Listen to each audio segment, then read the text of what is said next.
Chapter 324, Return 3. The Kiel Empire. The Lionheart estate buzzed with activity from the early morning, thanks to the news that arrived the day prior from Aroth. Their son Eugene Lionheart was finally returning today after being away from the estate for several months. Now his wanderlust was nothing unusual, which meant his sudden departures and arrivals were usually met with little concern. But this time was different.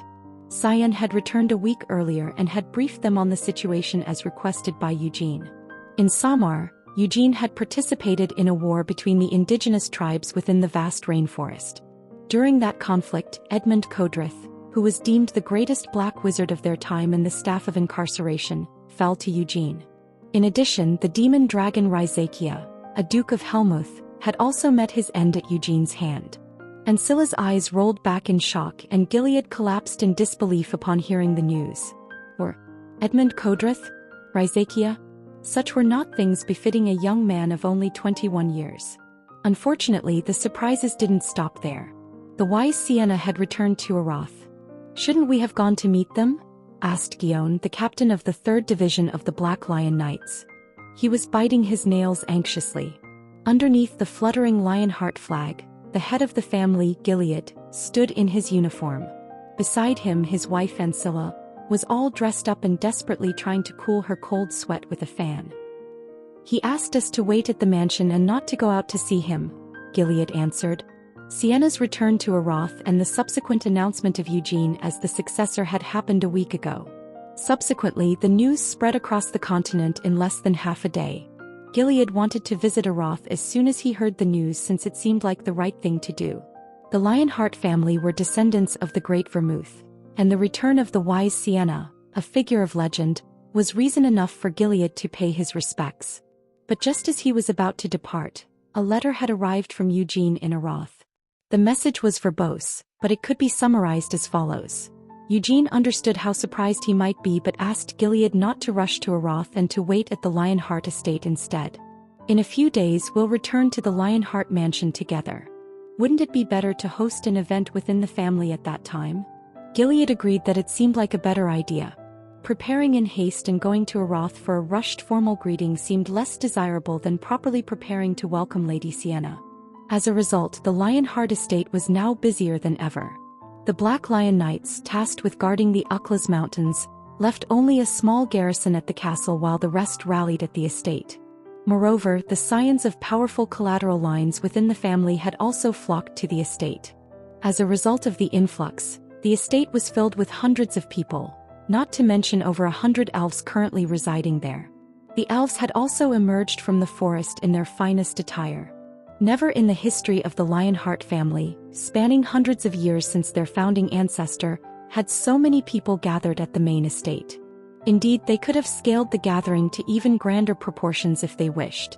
News of such a grand convergence of their family had even drawn the eye of the Emperor of Kiel. Emperor Strahd II had indicated his intention to personally partake in the event, yet Gilead had strived to respectfully convey his refusal. Although it couldn't be called an affair of the family, he argued, wouldn't the wise Sienna be startled if His Majesty were to make a personal appearance? Thankfully, the Emperor did not seem too displeased with the refusal, perhaps thanks to the rumors that Sienna had almost submerged the royal palace of Aroth underwater. "Then do send Eugene Lionheart to the palace in a few days. If possible, along with the wise Sienna." Gilead pressed on his throbbing temples. The royal family of Kiel had always paid particular attention to the Lionhearts, and Emperor Strahd II was no exception. It was understandable. Though the Lionhearts were a family belonging to the Kiel Empire, it didn't mean the imperial family could freely manipulate them at will. For centuries, the Lionhearts had maintained a knightly order that was as formidable as, if not more than, the Empire's elite. There was no chance that they would dream of rebellion as the descendants of the Great Vermouth. But even still, the Lionhearts were simply too overwhelming and formidable in their military for the imperial family. Thus, for centuries the Lionhearts had contributed to the defense of Kiel independently. The duty of guarding the southernmost Uklas Mountains was an age-old obligation of the Lionhearts, with all associated costs being funded not by the Empire's military budget but from the Lionhearts' own coffers. So far, this had been the nature of the relationship between the imperial family and the Lionhearts. But Emperor Strahd II desired more.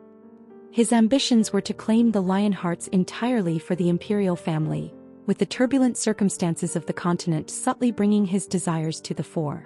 During a previous disturbance at the Black Lion Castle, Gilead had been detained for several days for an inquiry at the imperial palace. He had also received overt criticism that the problems arose due to the excessive size of the Lionheart family.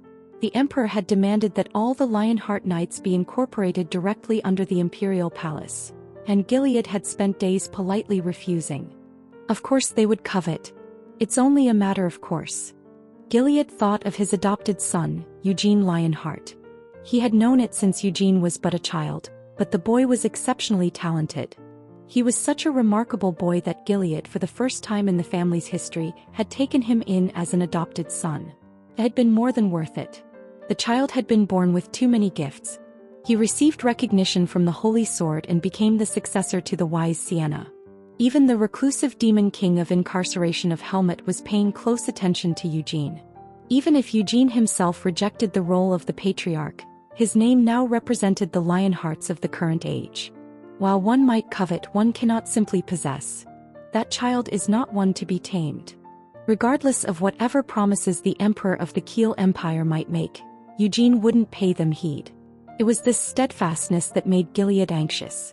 While he, Gilead, could appease the Emperor, he feared Eugene would not. A wrong move could definitely turn the Emperor into an adversary.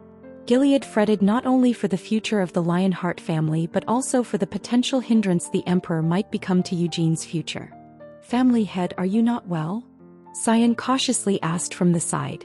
Ancilla, who had stopped fanning herself, turned her worried eyes towards Gilead. Noticing how stiff his own expression was, Gilead quickly shook his head, replying, "I'm fine. Seems like I was too nervous." If Seal were here, she could have lightened the mood. Ancilla sighed, reminiscing about her daughter, who was not currently at the manor. Carmen had left the manor with her disciple Seal and her aide, Desra, over 6 months ago. While Ancilla heard from them every month via letters, as a mother she missed her daughter dearly. Perhaps her age was making her grow more sentimental. The last letter mentioned they are staying in Shimuan. "It's a nation I've visited in the past. It's an ideal place for a knight to undergo training," said Gilead. Just as Aroth was known as the Kingdom of Wizards, Shimuan was called the Night Kingdom. In this country, located in the middle of the Southern Sea, numerous fighting competitions were held every few months, drawing in countless freelance knights and mercenaries to test their skills. "Patriarch, Sir Eugene Lionheart is approaching," a knight near the front gate announced in a loud voice. Gilead composed his stiff expression and straightened his posture. Ancilla also took a deep breath, making sure to compose herself with the grace and dignity befitting a noblewoman. "I can't catch my breath." Gerhard, who had been standing in the shadow due to nervousness and dizziness, leaned on Layman for support and came to stand beside Gilead. Despite having taken several medications, his heart refused to calm down. "Calm down, Gerhard. You wouldn't want to embarrass yourself in front of your accomplished son, would you? Start with some deep breaths. I've done that several times already." Gerhard continued his deep breathing while beating his chest. In the meantime, the manor's main gate began to slowly open. Gilead raised his hand high. Following his gesture, the main gate began to open in unison with the motion of the Knights of the White Lion, who raised the flag of Lionheart. Thump, thump, thump. The knights rolled their feet in rhythm. The music played by the family's band harmonized with the knights' footsteps. Hiding the overwhelming excitement in his heart, Gilead walked through the ranks of the knights. The figures of Eugene, Sienna, and Christina appeared through the wide-open main gate.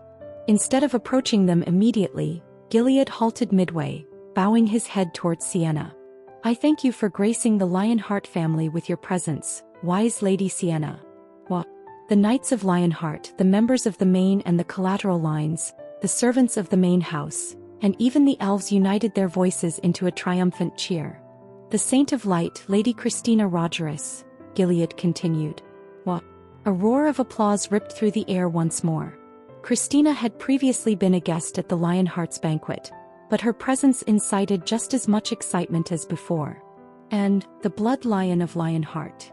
An even greater cheer erupted, surpassing that for Sienna.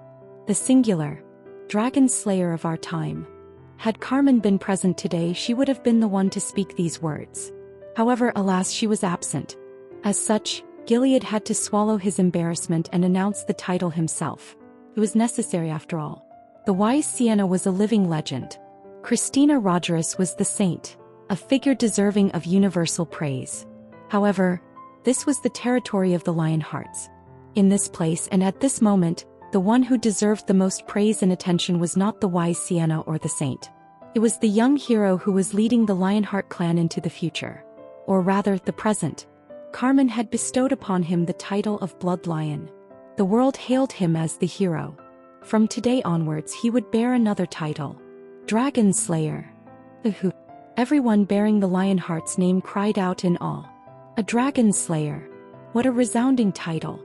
Even during the war 300 years ago, no human had ever been dubbed a Dragon Slayer. Throughout history, the title of Dragon Slayer was only ever used to describe the Demon King of Destruction and Demon King of Incarceration, who had slaughtered numerous dragons during the warring era. It was a given that humans could not slay dragons. Dragons were not beings that could be hunted by humans. This was an absolute truth accepted by all. However, a human had managed to kill a dragon. And not just any dragon either. The only corrupted dragon, the infamous demon dragon Rhyzakia, a monster that even their great ancestor Vermouth had failed to slay. A descendant of Lionheart living in this era had succeeded in vanquishing the fiend. The Dragon Slayer. Eugene stuttered while quivering. The death of Rhyzakia was not a secret kept within the Lionheart clan. He never had any intention of hiding it. In fact, he had even contemplated making use of Rhyzakia's corpse as a trophy. Consequently, news of Rhyzakia's death had spread beyond the Lionheart family and into the world. But, to be called a Dragon Slayer? What about the Blood Lion? Eugene doubted his ears and eyes. The fact that Lord Gilead and not Carmen Lionheart had uttered those words filled him with disbelief. Blood Lion. Dragon Slayer. Echoing cries of hundreds filled the air. Eugene felt a faint ripple of dizziness. Blood Lion and Dragon Slayer. Both were titles Eugene didn't want to hear.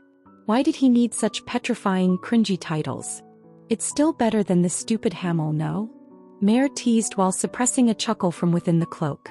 Eugene yearned to grab and place a good smack on the annoying creature's head right then, but he refrained, because he somewhat agreed with Mare's jest. The stupid Hamel. Eugene the Blood Lion. Eugene the Dragon Slayer. Upon reflection, they didn't seem all that bad. Somewhat prestigious, even. With a smirk, Eugene stood tall and proud amidst the booming applause. Before arriving at the family manor, Sienna had been briefed by Eugene and Mare about the current state of the Lionheart family. The man standing proudly at the front would be the head of the family, Gilead Lionheart. He was Eugene's adopted father. The lady by his side would be his wife, Ancilla. And that man is Eugene's biological father, Gerhard? She saw a middle-aged man with beads of cold sweat cascading down his face. Save for his ash-colored hair and golden eyes, he bore little resemblance to Eugene. There was no hint of vigor on his creased face, and despite being a descendant of Vermouth, his physique did not reflect any martial prowess. This is even better. She could tell that the family head was formidable just by his visage. But on the other hand, what about Gerhard? He was sweating profusely from nervousness and he seemed relatively approachable. Perhaps he was someone she could bond with over a single round of drinks. "Thank you for your grand welcome, head of the Lionhearts," Sienna began with a warm smile. She slowly surveyed her surroundings. Indeed, the hundreds of knights were worthy descendants of Vermouth. The Lionheart banner fluttered in the high winds, and looking at it, Sienna was reminded of a long-ago memory. This was not her first visit to the Lionheart estate. Hundreds of years ago, when Vermouth had passed away, Sienna had paid a visit in a black mourning dress. She had stood in front of Vermouth's coffin alongside Molyn and Anise. She had seen Vermouth's lifeless face through the opening in the coffin, and together with Molyn she had wept. After the service, they carried the coffin and moved to the Black Lion Castle in the Uklas Mountains. They had laid Vermouth's coffin in a tomb he had prepared in advance within the sanctuary there. Who would have thought I'd return like this? Sienna chuckled bitterly as she stirred her distant memories. A bit further off, in the middle of the garden, stood a statue of Vermouth. A little distance away stood a statue of Hamel. the one she had taken care of to avoid breaking during the underground tomb battle in the desert. It stood next to Vermouth's statue. Without realizing it, Sienna found herself clutching her chest at the sight. Her nose twitched and her heart pounded. She barely managed to hold back the tears. Sienna. The quiet murmur of a small voice. Away from the knights, among the elves, stood an elf with dull green hair and a scar on his cheek, Sigurd. Upon seeing him, Sienna could no longer hold back her tears. Stumbling slightly, she walked toward Sigurd. The Knights of Lionheart didn't obstruct her path. They stepped aside and allowed her passage. Sigurd, too, with a face on the brink of tears, moved toward Sienna. Elder brother. Weeping, Sienna embraced Sigurd. Chapter 325, Return 4. Sienna and Sigurd became caught up in a tearful reunion, and Eugene felt numerous blatant gazes fixed on him. No one had spoken yet, but Eugene was well aware of what these stares demanded from him. Ahem, Eugene cleared his throat while stepping forward. Eugene locked eyes with Gilead briefly, and he understood Eugene's intentions and made way. Even Gilead, who maintained a stern expression, had to swallow hard in anticipation of what was about to be revealed. His eyes were sparkling. All right. I know what you're all expecting, so please step back a bit. This is rather large and needs enough room, said Eugene. As soon as enough space was made, Eugene made rough calculations in his head before flying up into the sky. Then he removed his cloak and shook it lightly toward the ground. Pung. The massive corpse of a dragon fell out from within the fluttering cloak. People screamed in terror and astonishment at the sight of the dragon's body, which was even larger than the manor. Wait, don't come close. It's dead and won't suddenly come back to life, as you all know. However, this is the body of the demon dragon Rhizachia, right? It hasn't been fully purified yet, so if you touch it carelessly, you might catch a strange disease, said Eugene. All he did was seal it so it wouldn't smell from within the cloak. Because of Rhizachia's enormous size, Eugene had not been able to proceed with the purification during his return journey from Samar. A dragon. It's a real dragon. The Lionheart clan was the most famous family of warriors on the continent. Even if they weren't descended from the lineage of the main family, nearly all who grew up with the Lionheart name became knights or military officers. Consequently, people of the Lionheart clan had been exposed to monsters from a young age, and those who joined the Black Lion Knights typically received a wyvern each. Of all the monsters they had seen so far, the wyvern was the closest they had ever known to a dragon. However, they now realized how ludicrous and disrespectful such a comparison was to the race of dragons. Everyone who saw Rhizachia's corpse felt the overwhelming presence, even from a dead body. The creature was something that couldn't be simply dismissed as a monster. When the purification is complete, Eugene began his explanation sitting atop Rhizachia's head. This enormous trophy will, of course, become the property of the main house of the Lionheart clan. It's far too big for me to monopolize. The dragon heart was smashed and Rhizachia's blood was unusable. Nonetheless, plenty of things could be used as materials from a dragon's corpse, including its scales, leather, bones, and teeth. Given Rhizachia's enormous size, the corpse would provide enough materials to arm all of the White Lion and Black Lion Knights. Armor and weapons, it should be just enough. If there's a shortage, they can use the materials only on the crucial parts. This should be ample penance for the commotion he has caused so far, not to mention any future ones he might stir up. As Eugene contemplated the situation, his gaze naturally drifted toward Ancilla. Ancilla, always a picture of noble grace, had a habit of hiding her face behind her fan when her emotions threatened to betray her. However, today she stood agape, her eyes locked onto the corpse of Rhizachia. It was clear that she was unable to make any attempt at composure. The towering mountain of financial worries she held for her estate, the cost of elves' living, taxes, and more, was now melting like snow in her mind. Unfortunately, however, it wasn't as simple as it seemed. Even if one were to search the entire continent at that moment, would they find a craftsman capable of working with materials from a dragon? If such a craftsman existed, they would likely be a dwarf, but even a dwarf would not have experience working with a dragon. Of course, these concerns were not immediately Eugene's to ponder. Arranging for a suitable craftsman would be a task for Gilead and Ancilla. All Eugene needed to do was present the spoils and bask in the praises of the family's blessing. Eugene Lionheart. The Blood Lion. Dragon Slayer. The reincarnation of the great Vermouth hero. Praises such as these, which had been embarrassing and discomforting only moments ago, were starting to warm his spirits. It was said that flattery could make even a bear dance, and Eugene was no simpleton like a bear. He tried to suppress the grin that was beginning to form on his face. Should he raise his fist in triumph? No, he thought it best to avoid any grand, cringy gestures that might later fill him with regret. And so Eugene did nothing. He simply let the cheers wash over him, and when the time felt right, he descended from atop Ryzakia's head. Sister, did you see Sir Eugene's smile just now? It was truly befitting of a world-saving hero, Christina thought with her hands clasped over her heart. However, unbefitting her character, Anise remained silent at Christina's remark. Anise never denied her infatuation for Hamel, just as Christina did not hide hers. But as of late, Anise had begun to notice a concerning intensification in Christina's adoration. Due to their upbringing, Christina inherently possessed a certain cynicism. Having shared a similar environment, Anise could relate to this aspect of Christina's personality. However, ever since their salvation at the hands of Eugene, Christina's mind had bloomed like a flower garden when it came to any thoughts regarding him. Unfortunately, it wasn't a garden of merely bright and pretty flowers, but a murky, sinister one, influenced by her cohabitant, Anise. It seemed this was an inherent trait of Christina's and something she shared with Anise. The problem was Christina's ominous desires and views started to surpass even Anise's imaginings, which made Anise fear that she might have awakened these monstrous desires in her counterpart. To be of such an age, and to have no sense of shame, grumbled Sigurd quietly. He knew that Eugene was the reincarnation of Hamel from 300 years ago. Thus, as Eugene reveled in the cheers of the multitude, Sigurd could not help but find the spectacle of delight rather pitiful in its blatant display. Sienna, you do see that Hamel appears a bit too intoxicated by the thrill. Why such a face? Said Sigurd. It's nothing at all, brother. Sienna had indulged in even greater exhilaration than Eugene in a wrath. She had relished the cheers of tens of thousands in a crowd while even soaring into the sky in enjoyment.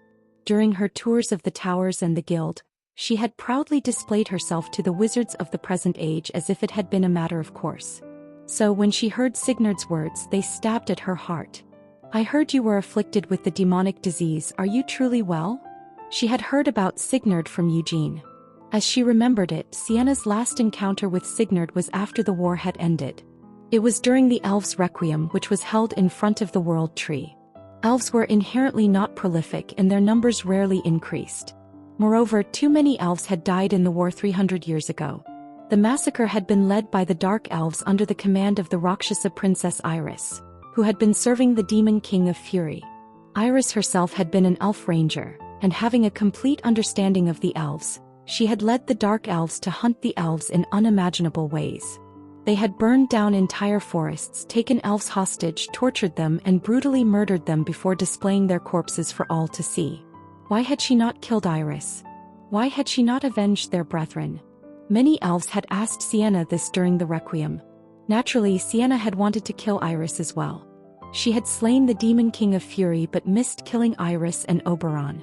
As a beast folk, Oberon had been none of Sienna's concern, but Iris was an enemy she had to kill. But at the time she had not been given an opportunity to hunt down Iris. The demon king of incarceration had shown mercy, and they had barely achieved peace through Vermouth. The war had finally ended like that, so how could Sienna have just marched into Helmuth and killed Iris? She simply could not do such a thing. She held back. She wanted to kill Iris, but Sienna decided to wait until she was ready. The elves at the requiem had accepted her determination. Sigurd had accepted it at that moment too. But elves lived too long. Decades passed and Sigurd was still dreaming of the battlefield as a young elf, still remembering the friends who had been killed by Iris. So he left the forest of the elves. He didn't go to see Sienna in a wrath. Instead, he had set off for Helmuth, armed only with a desire for revenge and hatred. He had not considered whether it was possible. He had just filled his mind with the idea of killing Iris. If he hadn't left the forest, Sigurd wouldn't have caught the demonic disease, and even after contracting the disease, Sigurd wandered the forest of Samar for hundreds of years without returning to his homeland. It was because Sienna had hidden the location of the great forest. Sienna could only feel guilty regarding this matter towards Sigurd. I'm all right. Although it's not a disease that gets better little by little, it hasn't gotten worse. Sigurd had known Sienna since she was an infant. Despite not sharing the same blood or being of the same race, Sigurd truly thought of Sienna as his little sister. He felt distressed and sorry to see Sienna feeling guilty, so he gave her a big smile as if to prove a point. Someday, it's bound to get better. Once all the demon kings are slain, there's no way this disease will persist. And soon Iris, that traitorous elf too, will meet her end, Sienna spoke while shifting her gaze to Eugene. Sigurd watched Sienna's changing expression through the slits of his eyes. Despite her strong-willed, rather annoying appearance, there was no trace of mockery on Sienna's face. Sienna, you surely aren't still hung up on Hamel, are you? Sigurd asked after a while. Brother, what are you saying all of a sudden? Sienna retorted, seemingly taken aback. Sigurd's eyes grew colder at her response. She thought her feelings for Hamel had remained concealed for centuries, but that was not at all true. Perhaps it might be the case for those with whom she shared only a brief interaction, but anyone who had formed a substantial relationship with Sienna, no matter how obtuse, would have recognized her lingering attention for Hamel. Although that fool Hamel seemed to be unaware. Sigurd continued to regard Sienna through his narrowed eyes. 300 years of age? It was an astounding age by human standards, but not for an elf. Thus, Sigurd perceived his younger sister as still in the bloom of her youth. Moreover, he saw her as beautiful as any elf. Was that all? Sienna was touted as the wise Sienna by the entire world. Could there be another woman with such credentials? On the other hand, what about Hamel? He was a man who died 3 centuries ago and was resurrected. Sigurd acknowledged that even in his previous life, Hamel had many merits. After reincarnation, those merits seemed to have multiplied. The prestige of his family, his own capabilities, and even his physical appearance. But, despite all that, Sigurd believed Sienna deserved better. The fool Hamel seemed to have failed to notice Sienna's feelings even after 300 years, which only strengthened Sigurd's thoughts. And judging by her consistent oblivious act, Sienna also seemed to have no intention of confessing her feelings to Eugene. In that brief moment, Sigurd found himself immersed in deep thoughts. Personally, he thought it best if Sienna found someone else, someone better than Hamel. He didn't have such thoughts just because Hamel had given him a sound beating in the past. It was simply that Sigurd didn't want to hand over his undeniably brilliant sister to such a fool. But that was merely Sigurd's personal wish. As an elf who had lived for centuries, he understood that his sister's wishes were more important than his own in matters like these. I'll help you, said Sigurd. Huh, what? Sienna. Knowing you, you probably haven't confessed your feelings to Hamel yet. So let me help you. Just as Sigurd had a flurry of thoughts in that fleeting moment, so did Sienna. It was clear that her brother was under some significant misunderstanding. Unconfessed feelings? They had already expressed their emotions to each other and even shared a kiss.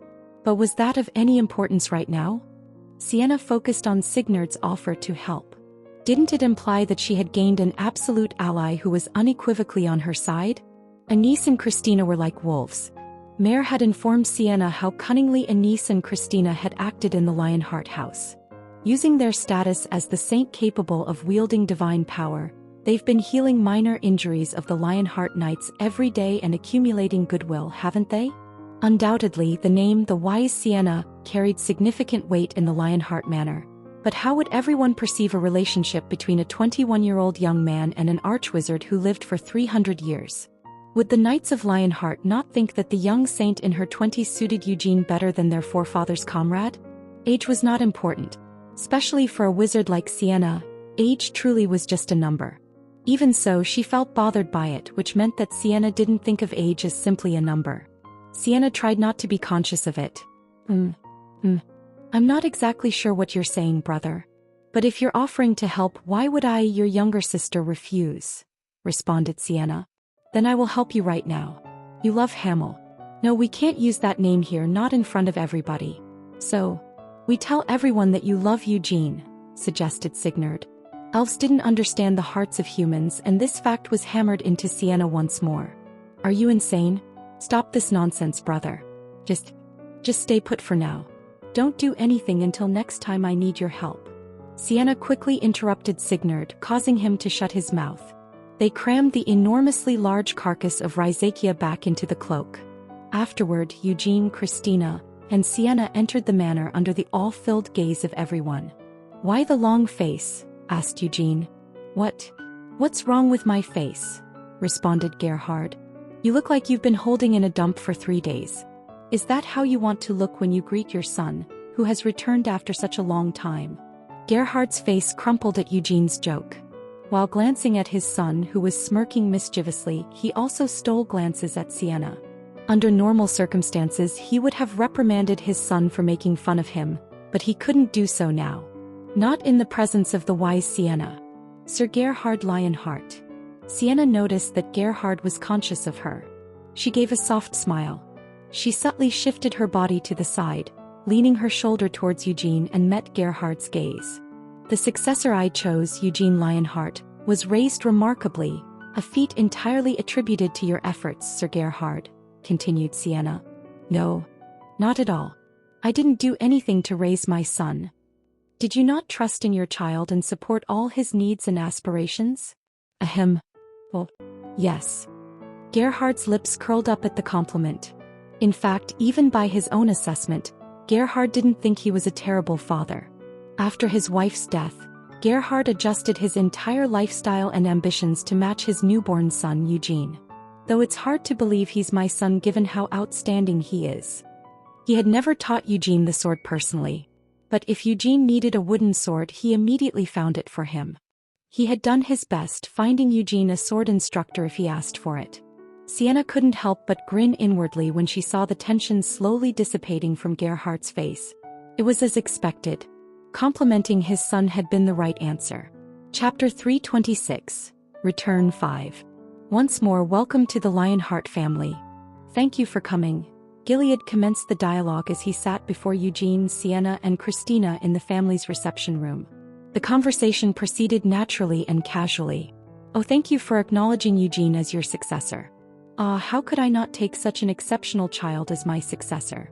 "Please feel free to speak casually," Gilead said after a while. Sienna would not typically refuse such an invitation. Rather, she might have eased into speaking casually even before Gilead suggested it. And Sienna herself thought this was the norm. Why wouldn't it be? After all, it was a fact that Sienna had been alive for more than 300 years.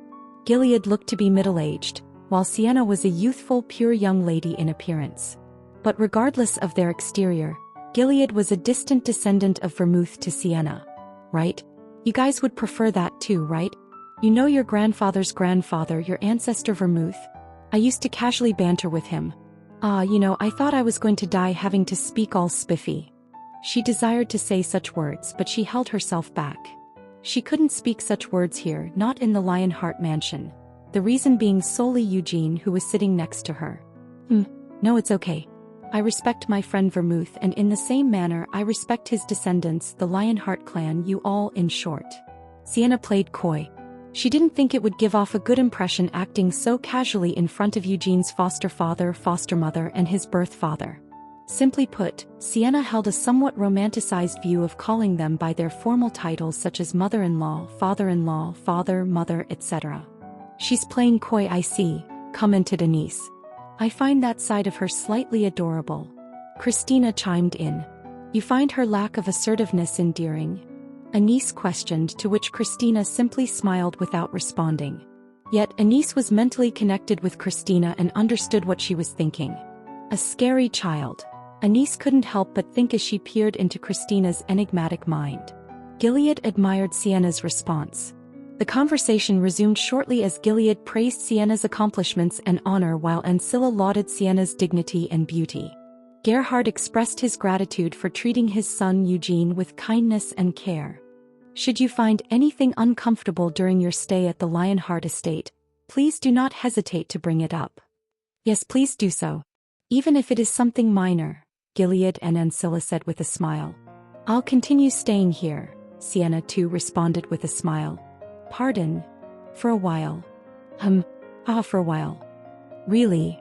Gilead, Ancilla, and Gerhard's gaze collectively shifted toward Sienna. Sienna still managed to respond with a smile. "Yes, I'll continue staying here." I thought this when I came here while Vermouth was still alive, but this mansion is truly wonderful. It's built on good land. She wasn't lying. This mansion closely resembled the ideal image of a mansion that Sienna always had in her mind. The mansion she had built in Arath had turned into a tourist attraction after several centuries of development, but this mansion remained exactly as it had been 300 years ago. Adjacent to the mansion was a spacious forest. There was no flowing river, but there was a lake instead. I heard from my successor. There aren't that many people who live here despite how big it is, right? Only the head of the family, his wife Sir Gerhard, as well as the twins and the servants, said Sienna. The knights had their own quarters, so it was indeed a fact that not many people lived in this mansion. Sienna quickly took the lead before anyone could respond to the shocking declaration. I don't mind any room. Oh, come to think of it, I don't necessarily have to live in the mansion. My family and the elves are living in the forest, so I might consider building a cabin in the woods and living there. After all, when you think of a witch, you imagine them living in a cabin in the forest, right? Said Sienna with a laugh. Ancilla was the first to regain her composure, albeit belatedly. She desperately maintained her smile as she spoke.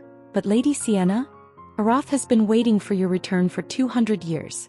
Are you really okay with not going back to Arath? Of course I'm fine. That matter was already resolved before I left Arath. I mean, who would dare say anything to me about staying here? Sienna made sure to emphasize her last words. She had decided to use power rather than logical persuasion. Even Ancilla, as headstrong as she was, couldn't refute Sienna's blatant display of power. Oh, of course, I don't mean to imply that I'll invite myself to stay here as I want. Naturally, I will take my leave if any of you are against it, Sienna said. Haha. How could you say that? Please stay in the mansion as long as you desire. Oh my. Thank you for your consideration, Sir Gilead. Of course, I have no intention of occupying a room without compensation. I will pay sufficient rent every month, and if anyone in the Lionheart clan wishes to learn magic, I can personally teach them. Or perhaps I can create artifacts for the Lionheart clan or provide magical assistance in other ways, said Sienna. Gilead and Ancilla couldn't conceal the change in their expression after hearing Sienna's words. Their only reason against Sienna staying with them stemmed from the fact that Sienna's very presence was burdensome. She was the wise Sienna who had lived in an era of their ancestors. Her presence would undoubtedly draw everyone's attention towards her, and the authority of the family's head would be diminished as long as Sienna was present. However, without having to worry about such an issue, it was incredibly appealing to have the wise Sienna stay with them. Gilead had no intention of accepting the rental fees that Sienna proposed, but the magical help that she could offer was a lavish gift that even the Emperor would respectfully request. An artifact for the Lionheart family? It was hard to even imagine what it could be. And what of the other magical assistants? Would she install various spells in their territory? Would the wise Sienna go to the lengths of personally doing such a thing? It was nearly impossible for seasoned knights to start learning magic now. But there were a few collateral families that specialized in magic. Even among the families who did not, there would be children dreaming of wielding magic and staffs rather than weapons. Thinking so far, Gilead recalled his eldest son who had died a few years ago. He would forever remain the blemish in the history of the Lionheart family. Only curses and contempt would follow the name of Ued Lionheart. However, Gilead couldn't only despise and curse his eldest son. He could still clearly remember the image of his 15-year-old son.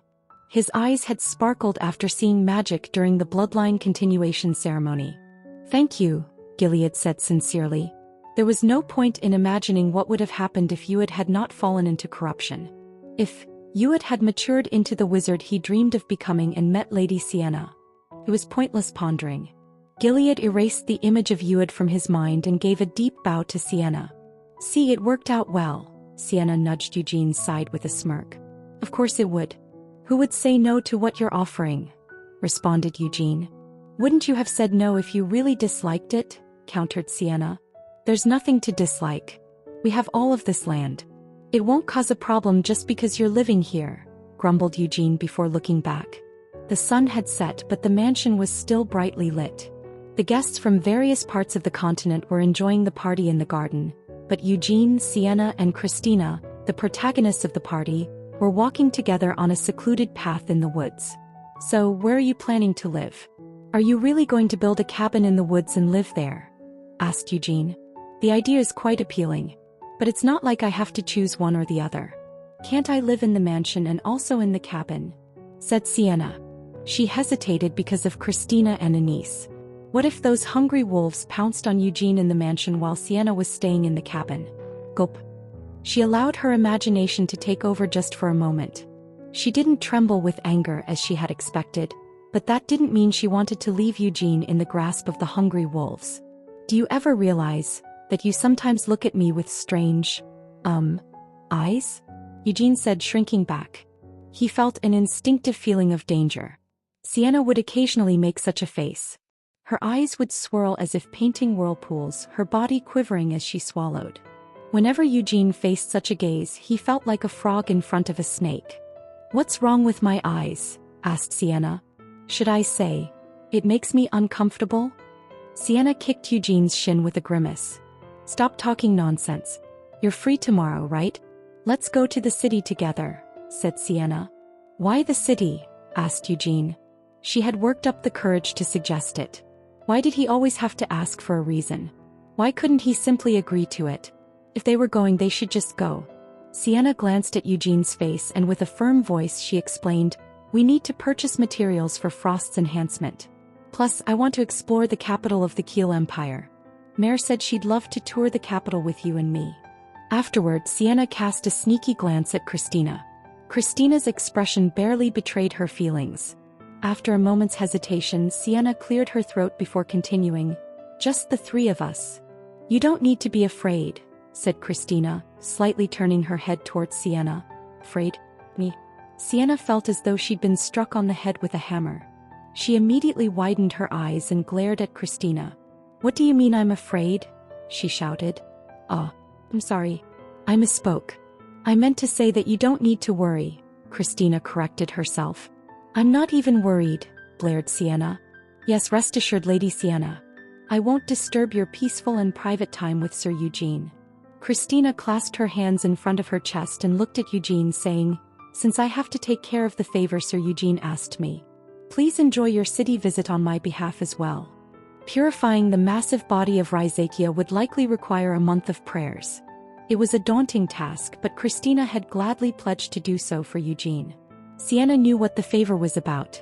She had considered teasing Christina and Anise about it. But she felt guilty at Christina's submissive and considerate response. However, despite her guilt, Sienna had no intention of missing this chance. They must have had their share of fun while I was sealed away, right? To be honest, it wasn't like they were doing anything spectacular. They would tour the city for a day and spend their free time strolling through the woods on the mansion grounds. Yet as mundane as it was, this was the everyday life Sienna had always longed for. Of course, Sienna could not fully indulge in this peaceful life. There was a need to fuse the dragon heart she received from Ariardel with Frost, and as someone now residing in the mansion, she was obliged to at least establish a defensive magical boundary on the land. Was that all?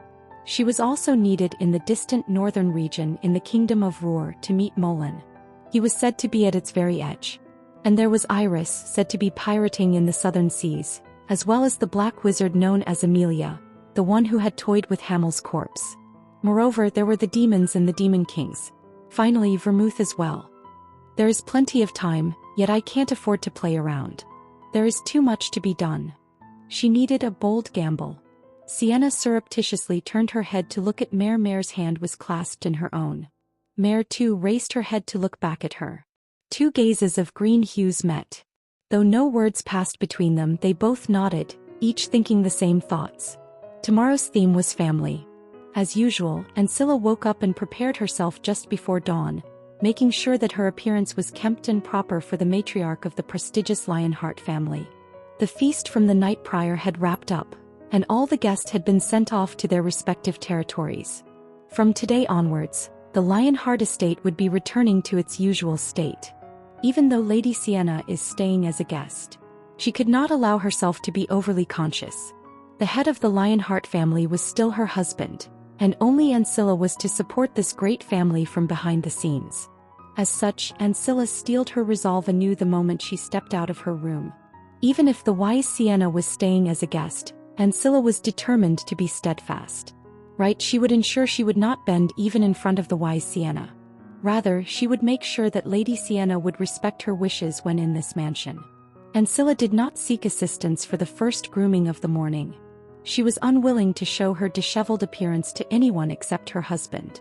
This morning was no different. She did her makeup and changed her clothes. It was winter and the wind was cold. Thinking that the clothes she had in her room were not warm enough, she walked into the dressing room to find light outerwear to cover herself with. Given the size of the mansion, there were several dressing rooms bigger than the size of an ordinary warehouse. This dressing room didn't just house Ancilla's clothes but also the ones she had bought for Seal to wear someday, as well as the clothes she had gifted to Mare. Ancilla froze as soon as she walked into the dressing room, even forgetting to close the door behind her. The room was in chaos as if a storm had passed through, and clothes that had been neatly arranged were all spread out on the floor. "Who was trying to tidy it up?" said Sienna with a sheepish smile. She was dressed in an extravagant, lavish dress. Next to her stood Mare, wearing an equally extravagant dress. The familiar mirrored the same awkward smile. What on earth are you two doing here?" Ancilla asked, both shocked and flustered. Why were Sienna and Mare in this room? Never mind the terrible mess, Ancilla failed to comprehend the situation at hand. Well, you see," Sienna stuttered, struggling to articulate herself.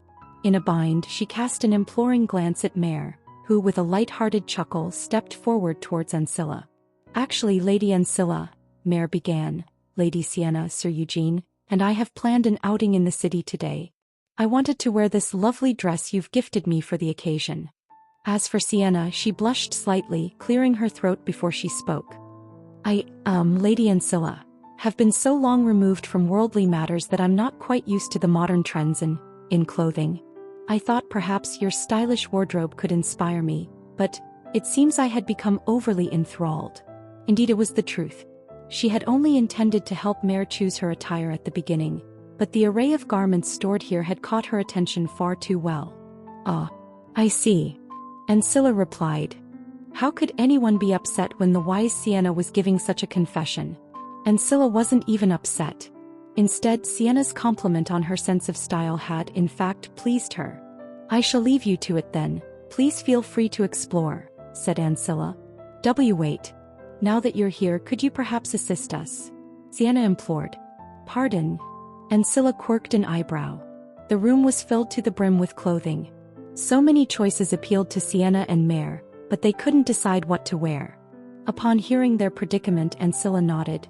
"If that's the case, I understand. You need help choosing outfits that would suit you and Mare best, correct?" "This is of utmost importance." Sienna lowered her voice dramatically to a whisper. "Mother and daughter." "Pardon?" Ancilla queried, now thoroughly confused. "Mother and daughter," Sienna repeated. "I am the mother. Mare is the daughter. I want us to be seen as such by others." "But you already appear so to others." "Not just our faces. I would like our clothing to complement this perception," Sienna interjected. What on earth was this request about? Ancilla felt slightly dizzy, but she gave a nod of agreement. She couldn't say that she was completely lost on the reason. The bond between Sienna and Mare was apparent. Mare was cute. Moreover, they had only reunited after hundreds of years, and since Mare was a familiar said to be created reflecting Sienna's childhood, Sienna would definitely harbor a certain maternal fondness for the familiar. "Shouldn't we also choose clothes for Sir Eugene?" Mare asked. "Hush," Sienna interrupted. "If Lady Sienna is the mother, I am the daughter, and Sir Eugene is the father, it would be perfect, right? To choose clothes that match." "Hush," Sienna exclaimed louder this time, looking startled as she covered Mare's mouth. Ancilla froze in the middle of selecting clothes. She was afraid to analyze the meaning behind what she had just heard. Mother? Daughter? Father? Eugene? Why? Did she hear wrong? She turned her eyes toward Sienna and Mare with a baffled expression.